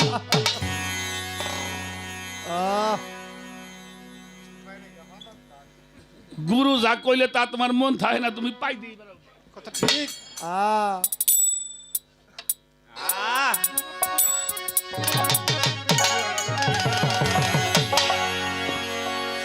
এর সে আর বাংলা কইরে পোলা ফান্ডে কি কম তাই করে। কয় আজকে তোমার বাবাই ধরছে, আমি জানি, আমি বাবারে অনেক আগে চিনি, বাবা কোন থেকে কবি বললে লাগে না। তুমি মনে করেন আমি কলম ঘুরিয়ে দিয়ে তোমার কিছু লেখি, আমার কিছু কাম আছে, এইগুলি বসে বসে করি। আমি স্টেজে বসে বই পড়া মানুষ। আর তুমি শরীয়ত কোন থেকে কবে, তা যদি না হইলে আমার গুরু বানাইছে কেন? ভাত খাও ফ্যান দিয়ে, গল্প খাও দই। কিছু মানুষ দেখবেন ফ্যান দিয়ে ভাত খেয়ে রাস্তায় কয় ভাই কি খাইছ, কয় দই দিয়ে ভাত খেয়ে। তা তুমি যে ফ্যান দিয়ে ভাত খেয়ে দই গল্প করো, তা আমি তোমার চিনি।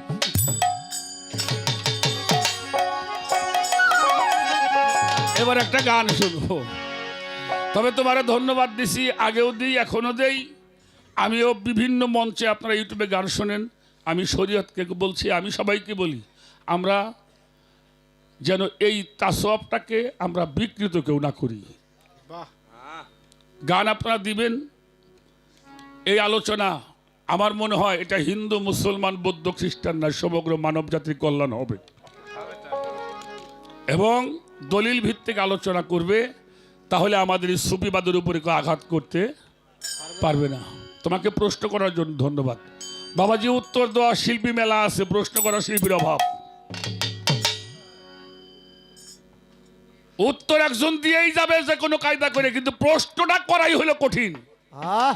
তা আমি তোমাকে ধন্যবাদ জানাই, তুমি প্রশ্নগুলি গুছাইয়ে সুন্দর করে দিতে পারো, এই জন্য তোমাকে ধন্যবাদ না শুধু ভালোবাসাও জানাই।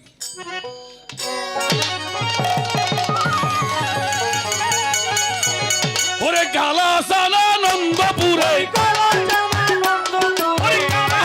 আনন্দপুরে আপন ঘরে খুঁজতে পাবি, ভজন পথেই যাবি যদি সাধন পথে যাবি।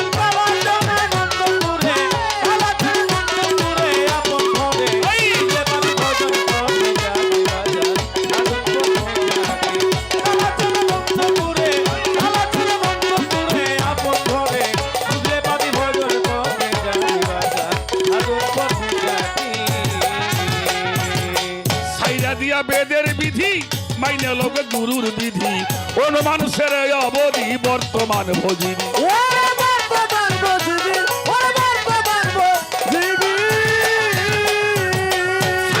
বেদের বিধি মাইনে লোকে গুরুর বিধি, কোন মানুষের অবধি বর্তমান ভজিনি।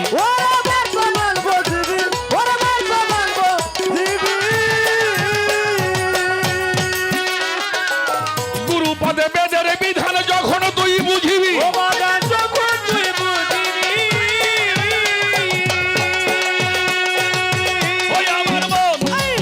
মন মন মনারে গুরু পদে বেদের বিধান যখন তুই বুঝিবি,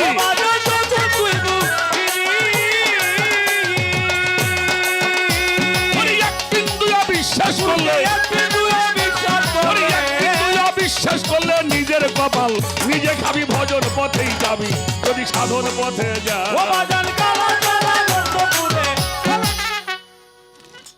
কত বড় বেতর ভাতের বেতর ভাত। শুক্রবারে যাওয়া যাবি নিয়ে, শনিবার দিন যাওয়া যাবি নিয়ে, রবিবারের দিন যাওয়া যাবি নিয়ে, সোমবারের দিন যাওয়া যাবি নিয়ে, মঙ্গলবারের দিন যাওয়া যাবি নিয়ে, বুধবারের দিন যাওয়া যাবি নিয়ে, বৃহস্পতিবারের দিন যাওয়া যাবি না। তুমি দিনই যাও না, রাত্রে যাইও।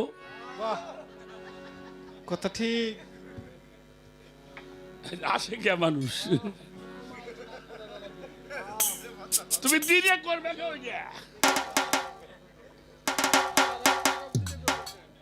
রাইতের কাম দিনই করবে। হ্যাঁ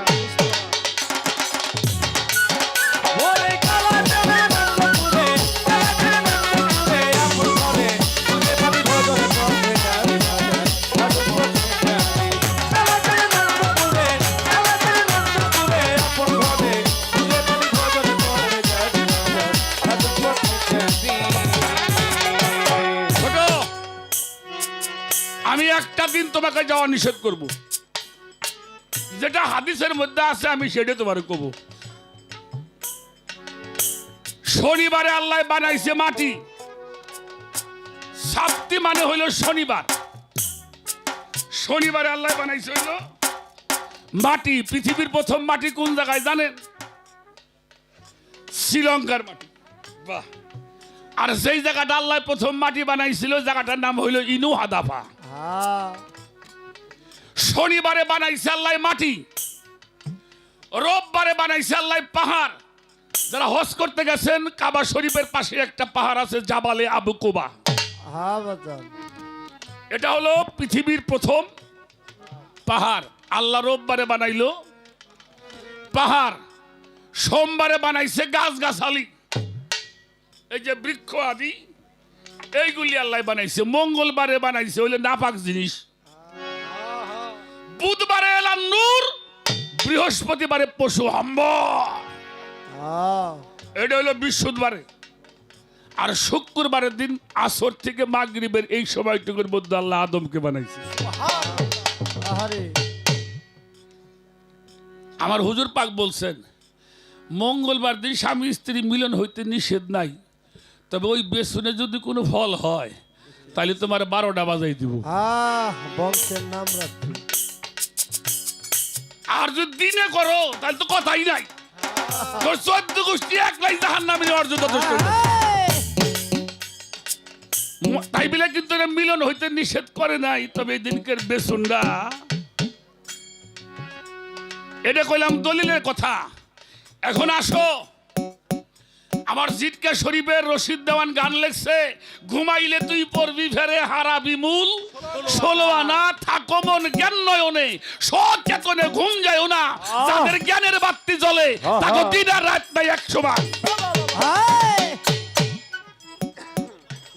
সাধকের নাই কালাকাল সকাল বিকাল, ইচ্ছা মতো নাও চালায়। রশিদ বাইনস হয় না, জল ওঠে না।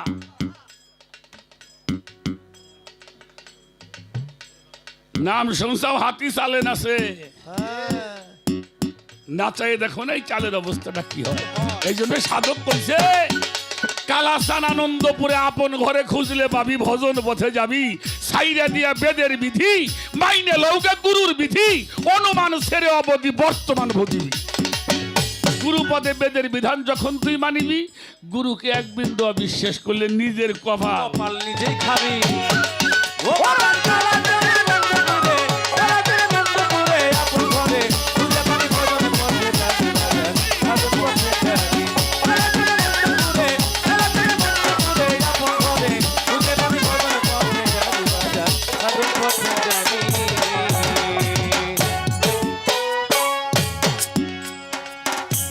গুরু হলো দুগ্ধের নদী,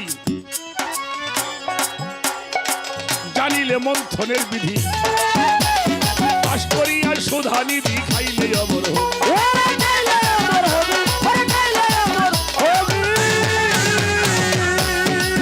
আমার তাজুল ইসলাম বাবা, আমার গনিশা,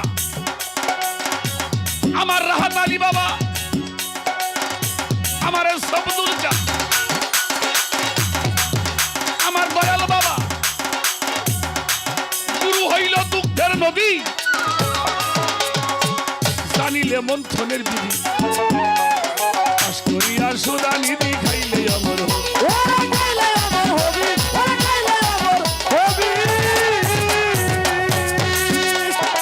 সারা জীবন নিত্যানন্দের রসে ডুইবা রবি, বাবার রসে ডুইবা রবি।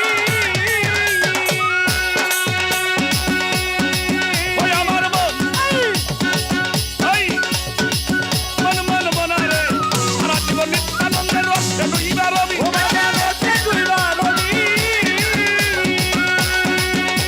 ওই মনের মতো ভজন হলে, ভজন হবে, মনের মতো ভজন হইলে, মনের মতো ভজন হবে। ওই মনের মতো ভজন হইলে ভাগ বন্টনে অর্ধেক পাবি, ভজন পথেই যাবি, সাধন পথেই ও যাবি। বাবার কালা তেরে বন্ধ করে, কালা তেরে বন্ধ করে, আপন ঘরে খুঁজে পাবি, ভজন পথে যাবি, সাধন পথে যাবি।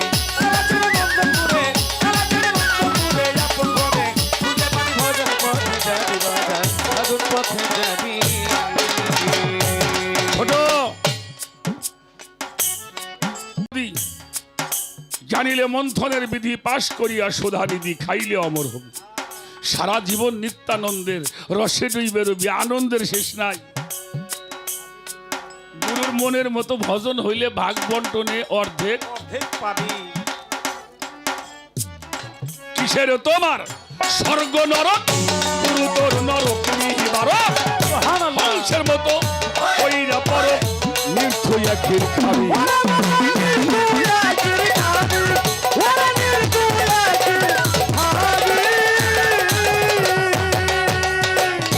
কিসের তোর স্বর্গ নরক, গুরু তোর নরক নিহিবার, মানুষের মতো ওইরা পর নির্থইয়া ক্ষীর খাবি।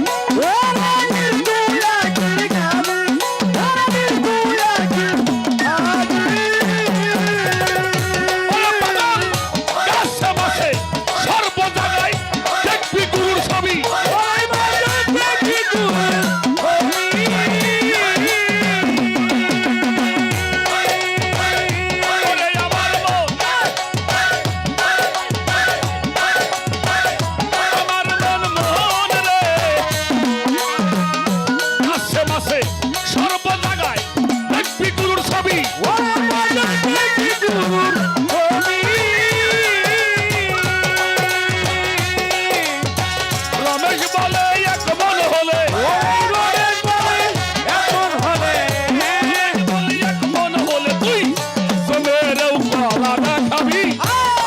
পথে যাবি যদি সাধন পথে যাবি হায় হায় কালাচারে নন্দপুরে কালাচারে নন্দপুরে আপন ঘরে বুঝলাম আমি ভজন সাধন পথে যাবি কালাচারে নন্দপুরে কালাচারে নন্দপুরে আপন ঘরে বুঝলাম আমি ভজন পথে যাবি বাজার সাধন পথে যাবি খেয়াল করে কাম করবা সাবধান কি হয়েছে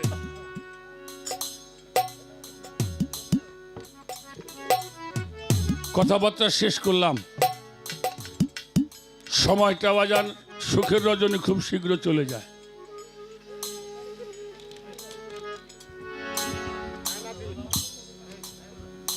সেই কথাটা বলবো কবির একটি বাণী বলবো আমার বাংলার জাতীয় কবি কাজী নজরুল ইসলাম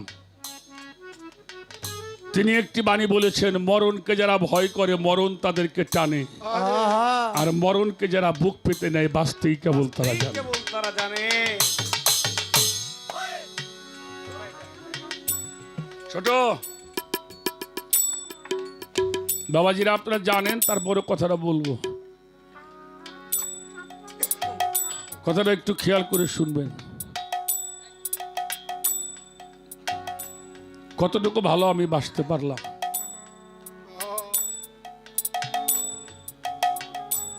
হুজুরে পাক আমার নবীজি মুহাম্মাদুর রাসূলুল্লাহ সাল্লাল্লাহু আলাইহি ওয়াসাল্লাম শরীয়ত বাবা গান করি অভিনয় করি না অভিনয় কোনো ভালো জিনিস নয় আমাদের গানটা যেন অভিনয় না হয় বাজান আমি আমার গানের মধ্যে আমি আমার মালিককে ডাকি গানের মধ্যে আমি আমার মুর্শিদকে ডাকি গানের মধ্যে আমি ওলি আল্লাহদেরকে স্মরণ করি এটা অভিনয় হতে পারে না আরে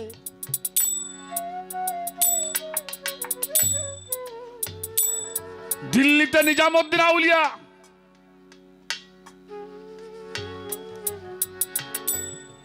নিজামুদ্দিন আউলিয়া রহমাতুল্লাহি আলাই ওনার ঘর ভরা শুধু পীরের ছবি ছিল যার জন্য সরার কিছু মানুষ ওনাকে পীর পূজারী বলতো ভূত পূজারী বলতো তখন উনি একটি কওল লিখেছিলেন ভূত ফেরেশতি জিন্দেগি তো ভূত ফেরেশতি বন্দেগি আর ভূত ফেরেশতি বন্দেগি তো ভূত ফেরেশতি জিন্দেগি আমি যদি পীর মুর্শিদের পূজা করলে ভূত পূজা করা হয় আমাকে দোয়া করো আমার চাইতে যিনি কেউ ভালো ভূত পূজা করতে না পারে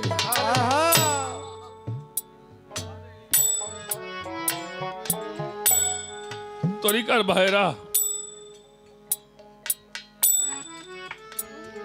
দেখেন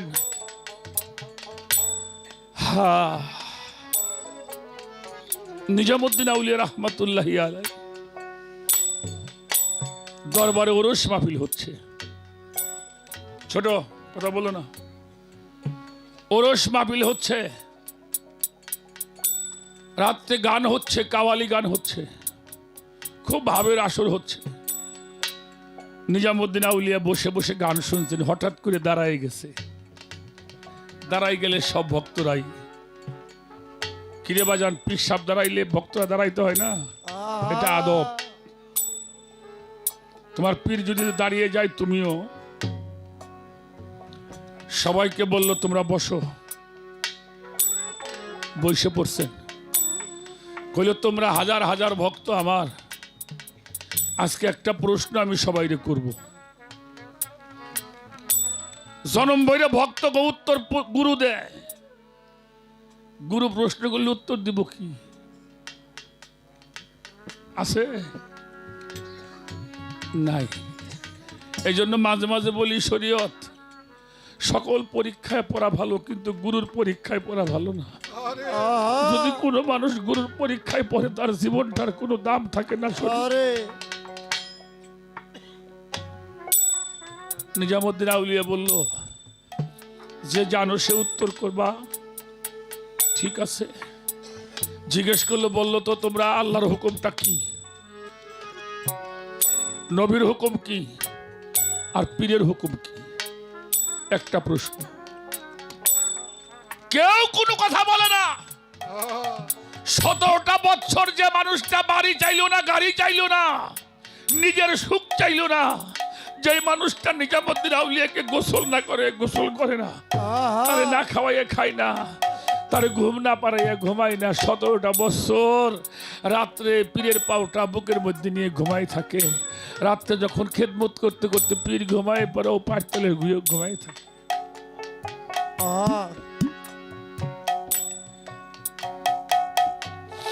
পিছনে খাড়াই খাড়িয়ে বাতাস করতেছে।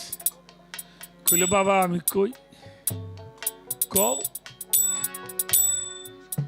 কইলে, আল্লাহর হুকুম ফরজ। কথা বলে তোকে পায়ে ধরি, বাবা কথা বলবি না।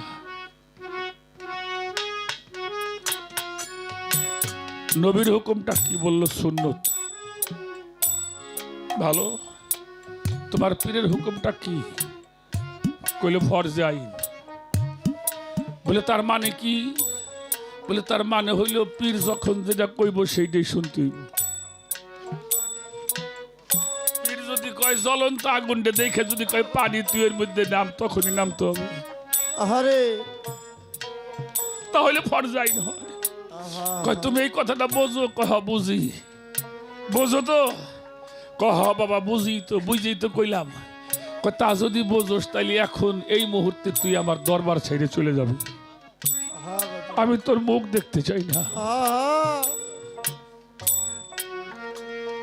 একটা মুরগির গলা অর্ধেক খানি কাটলে মাটির মধ্যে ছাটলে পারলে যেমন ছাট পারে, খস্য মাটির মধ্যে পড়ে ছাট পারে।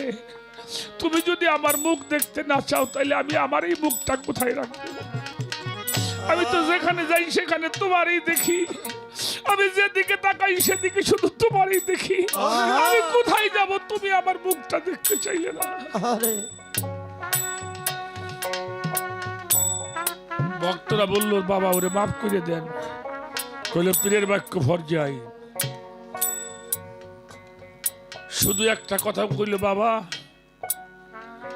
আমি চলে যাই, দুঃখ নাই, তুমি একটাবার আমার সামনে দাঁড়াও, আমি তোমার একটা কদম মুসি করে যাব। যদি আর জীবনে তোমার সাথে আমার দেখা না হয়, আর যদি এইভাবে আমার এই তরিকার ভাইগো নিয়ে তোমার সাথে আর যদি আমি জীবনে বসতে না পারি, এই জন্য শেষবারের মতো তোমার চরণ আমার মাথাটা একটু রাখতে যাবো। চলে যাও। 1 মাস 2 মাস 3 মাস খসরু পাগলের মতো মাঠের ভিতর দিয়ে ঘাটে হাঁটে, কেউ আদর করে, কেউ আঘাত করে। 3 মাস পরে নিজামুদ্দিন আউলিয়া কয়, আমার মনটা বেশি ভালো না রে, আমার একটু গান শোনা, আমি একটু গান শুনবো। দিল্লির থেকে বড় কাওয়াল নিয়ে গেলেন দরবারে।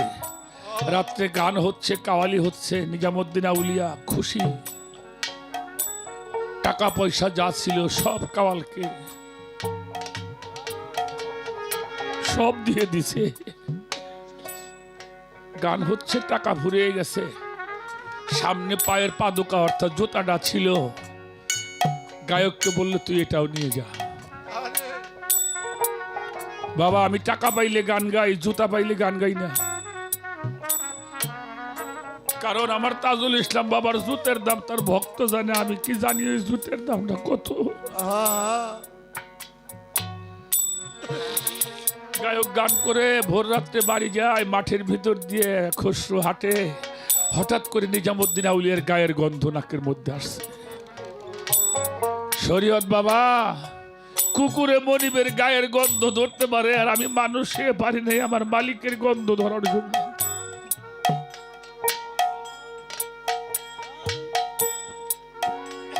দৌড়ে গেছে, ভাই তোমার কাছে আমার মুর্শিদ নামের গন্ধ পাই। কোথায় গেছিলে? বললো নিজামুদ্দিন আউলিয়ার দরবারে। অমনি পায়ের মধ্যে পড়ছে, আহা আমার দরদি কেমন আছে? বলে ভালো আছে। আমারে যাইতে কয় নাই, কইল না। হঠাৎ তাকিয়ে দেখে পায়ের জুতা কাওয়ালের হাতে। ভাই, এটা আমার মুর্শিদের পায়ের জুতা। এটা তুই কই পাইলি? কইলে গান শুনে আমারে পুরস্কার দিছে। কইলে তুই দয়া করে জুতাটা যদি আমারে